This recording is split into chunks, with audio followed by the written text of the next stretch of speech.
There are several studies that show the greatest achievers aren't those who fail the least. No, the greatest achievers are those least frightened of failure. They're willing to take on the challenge without the guarantee of success, seeing the end but not sure when it will be or where it will be. Although success and failure go hand in hand, many people have a problem with failure. They think it's a bad word, has a bad connotation. They don't see it as a stepping stone. They see it as an end result. Quite often, success requires failure, sometimes many failures. Is failure working on a project that ended with poor results? No, of course not. Is failure launching a new product that failed miserably in the marketplace? No, of course not. Is failure doing the best you possibly can with your kids and having them disappoint you in a very personal way? No, of course not. There's no failure in pouring your heart and soul and energy into something that didn't work. Rather, failure is not trying at all. If success is the steady progress toward your own personal goals, then failure is no progress at all, not even trying. Success and failure are always linked together.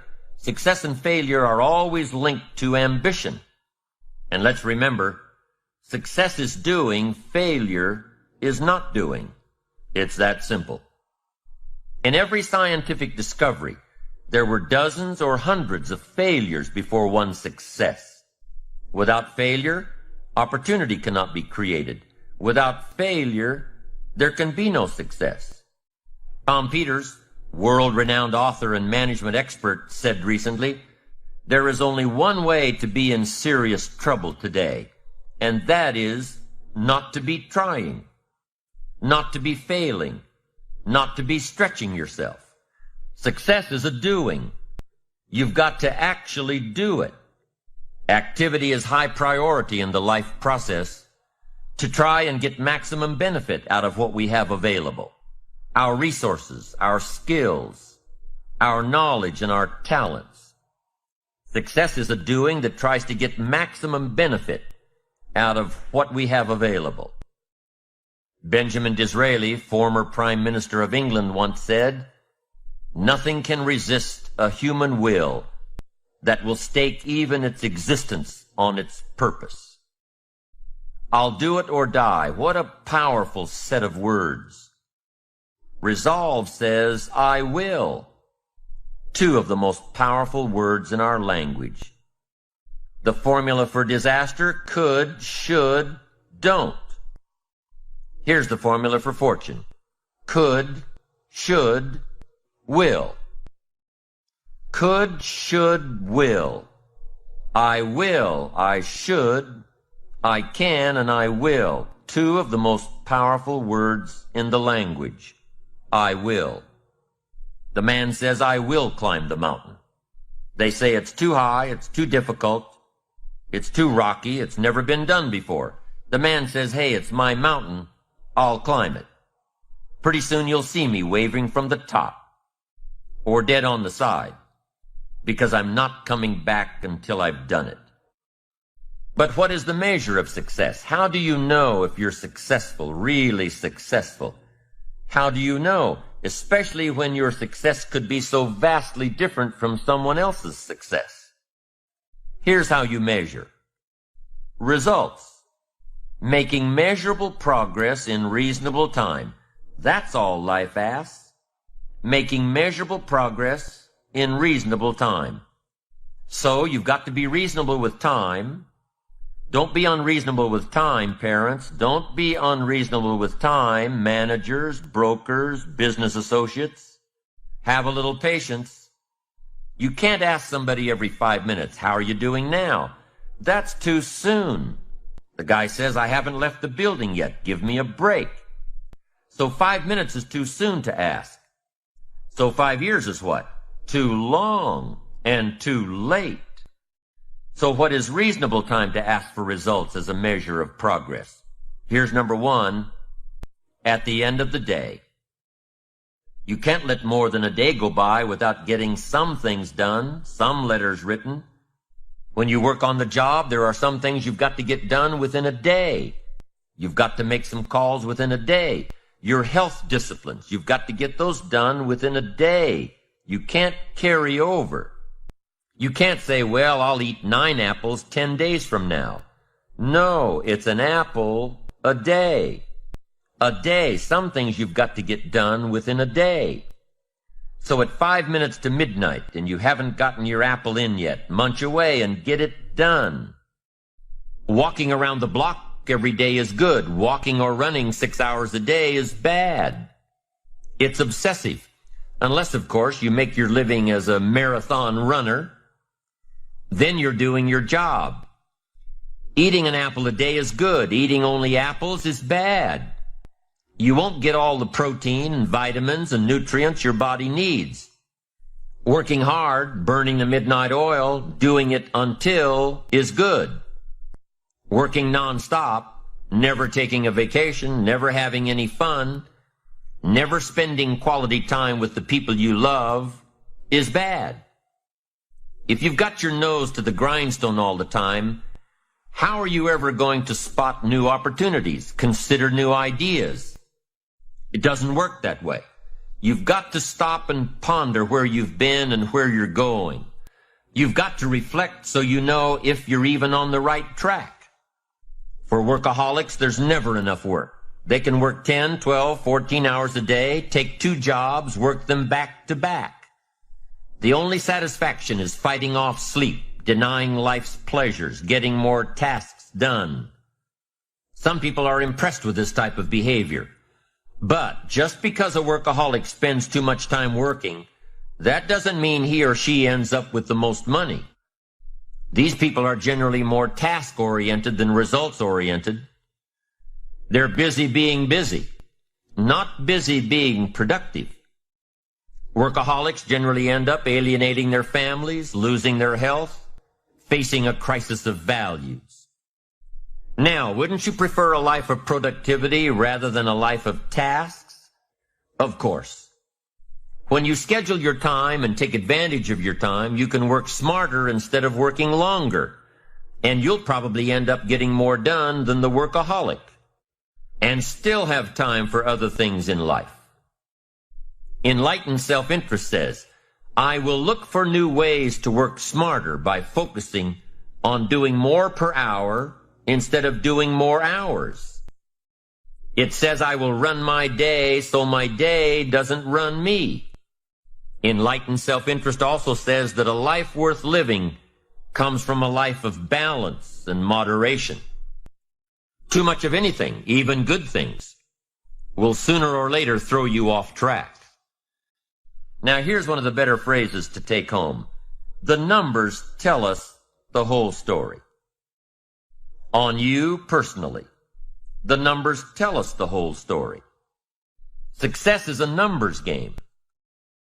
There are 3 important questions to ask yourself in this area. Here's number 1. How much money have you saved and invested during your career? Second question.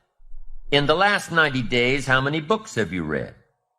To invest in the miracle of your mind, give you ideas to ponder, fashion your future with meticulous care. How many books have you read in the last 90 days? Third question, in the last 6 months, how many classes have you taken to improve your skills or to develop new skills for your future and your family? How many classes in the last 6 months? I'm telling you, numbers tell us everything. Success is a numbers game. You've got to make progress. You've got to make progress in reasonable time. You've got to take a look at the numbers and see how you're doing. It's the name of the game. How often should you weigh the new baby? Well, you say, I'll weigh the new baby next spring. No, you can't wait until next spring. Don't you have to weigh the new baby often? And the answer is yes, of course. To see what? To see whether it's gaining weight or it's losing weight. What if it's losing weight? The alarm bells have got to go off. You can't let a little baby lose weight very long. It's called disaster. These numbers are important. How often should you check the corporation to see if it's healthy or not? You say, well, in a couple of years, we'll get all the accountants together. No, you'll be out of business. You've got to know the numbers. What is your cholesterol count? You don't know and you don't care? You've just got your fingers crossed for the future? We'd better come and get your family and take them to safety.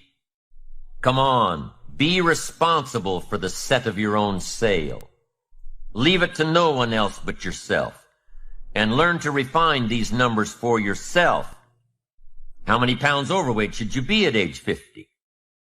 John says, well, I've got big bones. Well, we'll give you 10 pounds for big bones, but hey, 25, 30 pounds, and we've got to turn on the caution light at home and at the office. I'm asking you to take charge of your own life. Be responsible for your own life. Be responsible for your own retirement. Be responsible for your own health. Don't just drift along with the crowd. Those who don't care to be responsible about the numbers, meticulous about the numbers. Some of these numbers have got to be coming down, like your cholesterol. Some of these numbers have got to be going up, like the number of books in your library. Don't be satisfied until you've looked at all your own numbers, and be responsible. Don't wait for somebody to come along. What if nobody comes along? You've got to be responsible yourself. Results are the name of the game. Let's check the numbers. Don't be satisfied with anything less than the best of numbers. Now, here's a key technique that you can use in your life to help keep you on the right track. This technique is called visual chain thinking. Ambitious people don't see each step toward their goals as a singular step. Each discipline as a singular discipline. Each project as a singular project.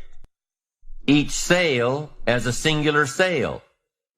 With everything they do and with every discipline they adhere to, they see it all as part of a chain. A link in the chain of events and actions that will lead them to their final destination. Every action and every discipline today is a link in the chain. Every action and every discipline tomorrow is a link. Every action and every discipline in the future is a link. When you can see that every link in the chain will eventually lead you to the things you want most out of life, to the person you want to become, then you won't grow discouraged or fearful or impatient with today. When you can see where you're going through visual chain thinking, even on the toughest days, you'll keep building your ambition by knowing where you're going, not just where you are today. Part of this visual chain thinking is built when you decide on your direction, when you can see where you're going to end up before you get there. And building your visual chain of thought begins when you have well-defined plans for your career, your family activities, your investments, and your health. Your plans and goals are your visual chain, knowing where you're going before you get there. Develop a plan, a game plan. It's ironic how we all understand the importance of mapping out a strategy for a football game or a basketball game. Not one professional team in the world begins a game without a complete strategy. But few of us take the time to map out a strategy for our lives, a game plan. Here's the first rule for your game plan of life. Don't start your day until you have it finished. Don't begin your activities of the day until you know exactly what you plan to accomplish. Don't start your day until you have it planned, and do this every day. I know all this writing takes time and a disciplined effort, but remember that value is the fruitful result of discipline, not hope. Once you've mastered the art of planning your day, you're ready for the next level. Don't start your week until you have it finished. Don't begin your activities of the week until you know exactly what you plan to accomplish. If you learn to plan your days as part of your overall game plan for the week, the parts will fit much better. Your days will be better, more effective. You'll be working smarter, not harder. And when you've learned to plan your week, guess what? You've got to plan your month. Don't start your month until it's finished. By developing and following your game plan, your days and weeks and months all become part of a bigger plan, a bigger design, a long-term view of your life, a visual chain. You'll start gaining a greater perspective of it all because you are planning. It takes great discipline on your part, but it will soon lead to a new habit, a habit of mastering your time, a habit of discipline that will lead you to the good life. Your game plan will serve as a constant reminder of all that you need to do to get where you want to go. If you're doing all that you're scheduled to do, game plans are very rewarding. And the discipline of developing and following a game plan is exciting. Day by day by day, week by week, you'll see the magic of your dreams and plans turning into reality. It's an incredible feeling of being in charge of your life, your surroundings, your future. It's like creating a work of art on the biggest canvas imaginable. It's creative. It's beautiful. This is powerful stuff, to dream a dream, plan for the dream, and then to watch your dream turn into reality. And what's really powerful about creating game plans is that you can see your future right before your eyes. So on those days when your energy isn't up to par, your enthusiasm is a little low, your ambition isn't pulling you, and your attitude isn't on the high side, on those days, use your game plan to see how far you've come and take time to realize just exactly where it is that you're headed for. On those days, it's your discipline and visual chain of the future that will pull you ahead. It can't possibly set you back. It'll pull you ahead. Develop a game plan for your life and make sure that it includes more than work projects. Make sure that your game plan includes time for recreation, time for reflection, time for exercise, time for health, time for spirituality. You have to work with your game plan in order for it to best work for you, and you have to maintain the discipline of working your plan until you've got it down. In the end, it is your own discipline that acts as the magic catalyst to give substance and depth to your ambition, to achieve your own plans and dreams, to have what you want to have, and to become what you want to become. Your consistent self-discipline is the magic catalyst. The ultimate question cannot be whether you are going to make the fundamental disciplines your own. The ultimate question is when.